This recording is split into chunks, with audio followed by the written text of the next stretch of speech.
Well, the sandalwood plant has come under much discussion in the recent past. This is because the plant, which is found even in the premises of temples, has caught the attention of racketeers. This is a report where sandalwood trees found in close proximity to the Veharabadihena Purana Rajamaha Vihara in Kalewala were being stolen. Area residents claim that a large-scale timber racket of sandalwood is taking place within the forest area surrounding the Veharabadihena Purana Rajamaha Vihara, which has a history which dates back to 2,500 years. They point out that a large-scale timber racket involving the felling of sandalwood trees is currently underway on an area which spans 22 acres.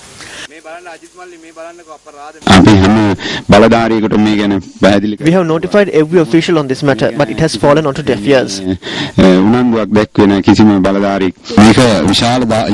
This is a large-scale racket, which residents are also interested in putting an end to. But we have been unable to do this. The plant is not allowed to grow. It is a very rare plant. Preserve this place. We are asking for assistance. According to our correspondent, a meditation center is located in close proximity to the area where the large-scale destruction is taking place. Rock carvings and ruins that date back to the Anuradhapura era can also be found in this vihara. If leaders who are concerned about the environment focus their attention towards this matter and act more on it, it would be a great deed for future generations. A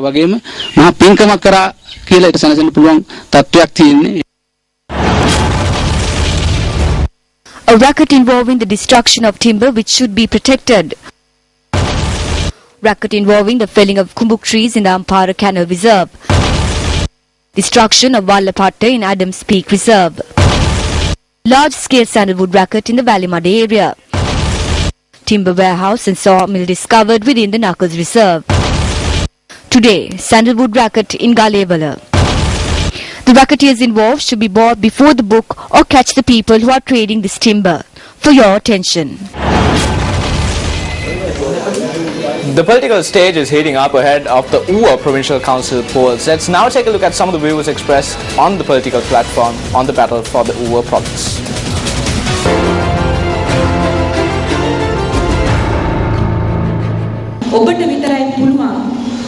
It is only you who has the ability to make the man, husband, father or son who walks down a crooked path walk straight in one way or the other.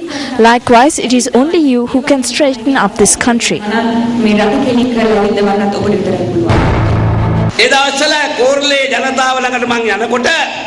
Back then when I visit the people of Korale, they complain saying, "Minister, my back is broken after lifting water." So we initiated the Nelumgala water project and gave pipe-borne water to the whole area. Now no one breaks their backs carrying pots of water. They get water from taps and take showers from the comfort of their bathrooms.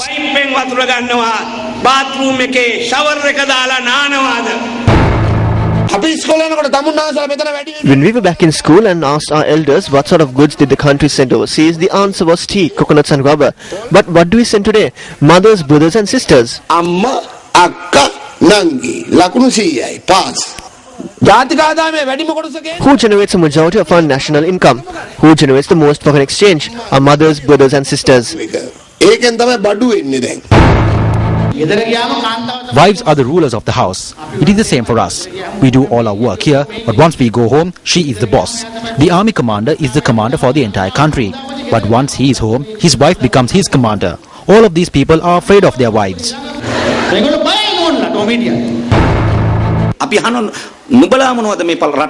I ask you, what was done for this country? Poor people were given jobs at sultans' houses. What happened when they went there? They were lost, subjected to rape. The husband married another. The lover is in Korea while the other is here. Is this the country which was built? Is this what was done with your vote?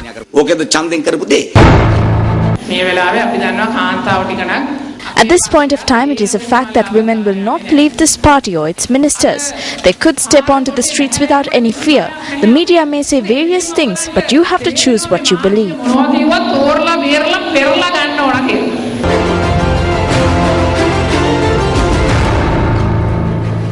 Adding another brick to the development process, Sri Lankans will now be able to experience a new facility from next week.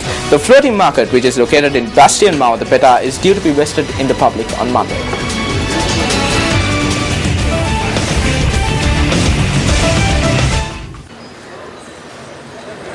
Under the directive of the Secretary of the Ministry of Defence and Urban Development, Gotabaya Rajapaksa, a formal program was implemented to remove stores located in Bastion Mawata close to a year ago.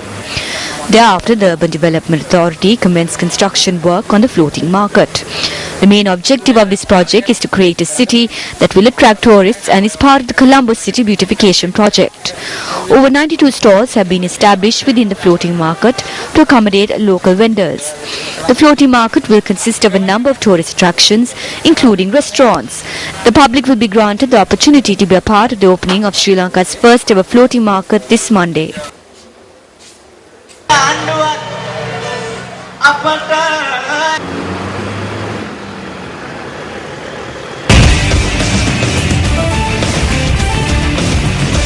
On to business news tonight, the Central Bank of Sri Lanka notes that textile exports income rose by 25% in the month of June. The CBSL points out that there is a sharp growth in textile exports to both traditional and non-traditional markets.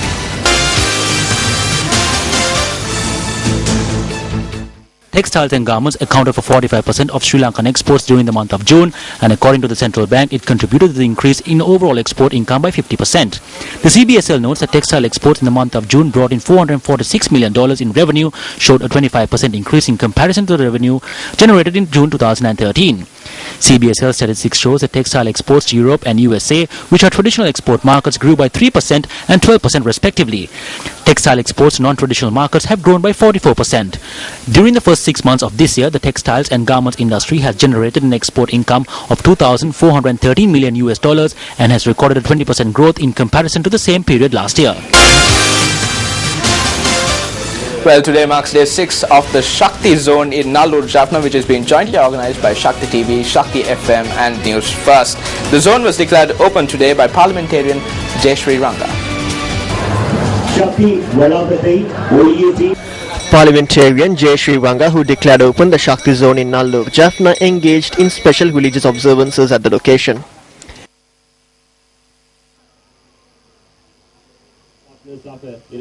Later, he also inspected the world's largest outdoor radio studio, which has been constructed in the Shakti Zone. A structure created to depict the 6 holy abodes of Lord Murugan in India is also present at the zone. Special cultural events are held at the Shakti Zone on a daily basis between 6:30 p.m. and 7:30 p.m. The Shakti Zone will conclude tomorrow.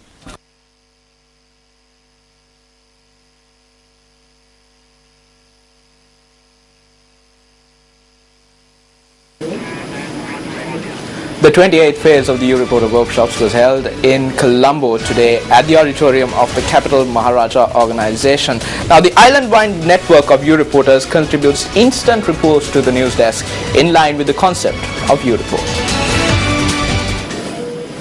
Newsfirst, which commenced U-Report to develop citizen journalism in Sri Lanka, has become an overwhelming success. Another group of Newsfirst U-Reporters were enrolled into the Citizen Journalism Initiative subsequent to a workshop held in Colombo this morning. The group, hailing from different parts of the island, arrived for the workshop that took place at the auditorium of the Capital Maharaja Organization Limited. The Newsfirst team explained to the participants as to what citizen journalism is and how they can get involved. They were also briefed on new media techniques as well. Subsequently, members of the Newsfirst staff guided the new U-Reporters through the process followed at the Newsfirst Center.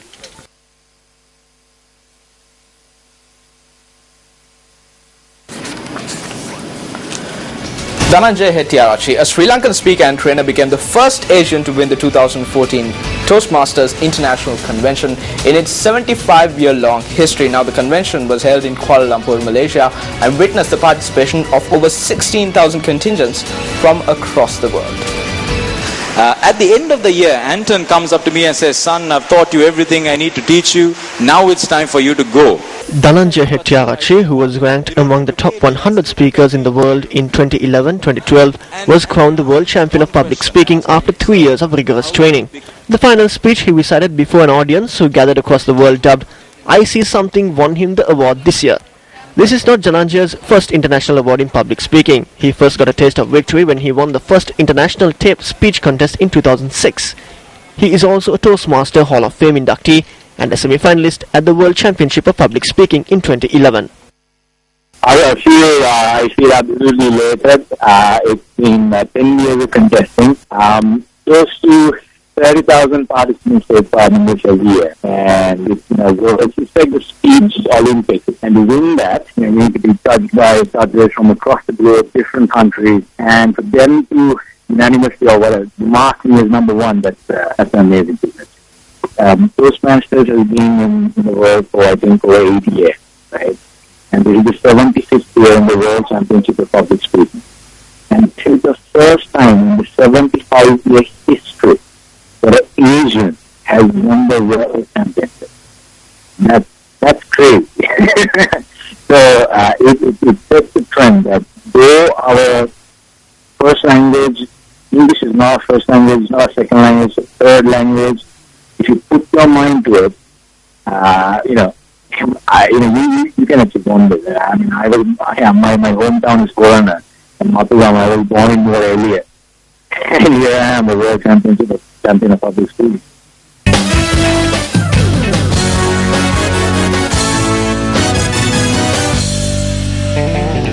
On to sports news now. Pakistan took the lead in the 3-match ODI series against Sri Lanka when they beat the host by 4 wickets, according to the Duckworth-Lewis method today.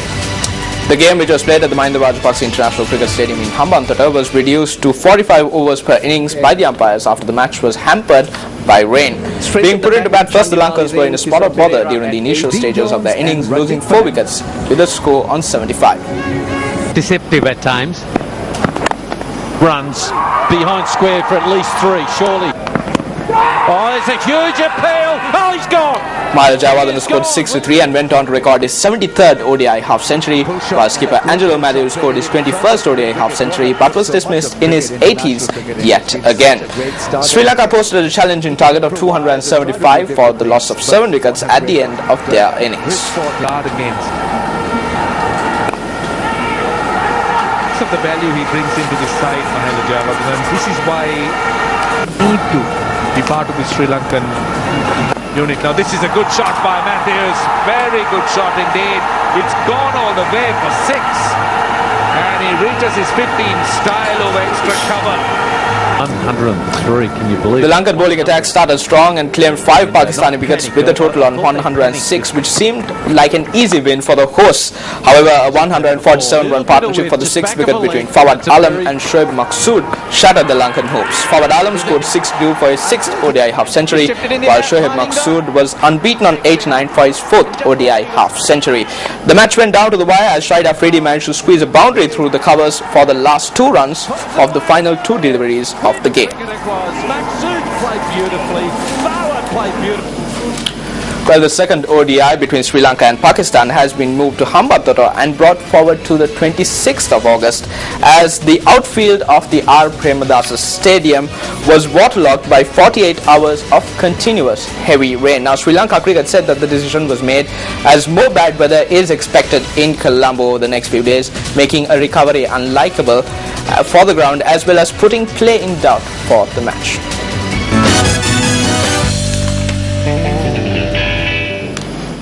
The Ice Bucket Challenge is the latest trend to go viral on social media. Since the Ice Bucket Challenge went viral early August, social media outlets have been crowded with videos of people dumping ice on their heads after delivering a short message for the ALS Association. Now it's my privilege to challenge my friend Bill Clinton to the ALS Challenge. Yes. The Ice Bucket Challenge is the gift that keeps on giving for the ALS Foundation in support for research and treatment for the Lou Gehrig's disease. The ALS Ice Bucket Challenge was initiated by 27-year-old Corey Griffin to share the pain of his colleague and former Boston College baseball player Pete Frates, who has ALS. The craze has gone viral in Sri Lanka too. Western Provincial Councillors Hirunika Premachandra and Malsha Kumaranatunga also took up the challenge. Sri Lankan cricket stars Mahela and Sangakkara too took up the challenge. Do this. Let's do this, guys.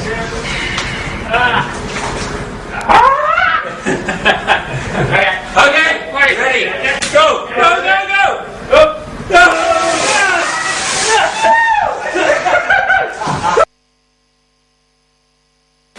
The challenge works as follows. After a person has been nominated, he or she has to bathe in a bucket of ice. Within 24 hours of being challenged, Participants are to video themselves in continuous footage. First, accept the challenge, which means you donate $10 to the cause. If you do not accept the challenge, you are asked to pay $100 to the cause. On Thursday alone, the ALS Association had raised $10 million.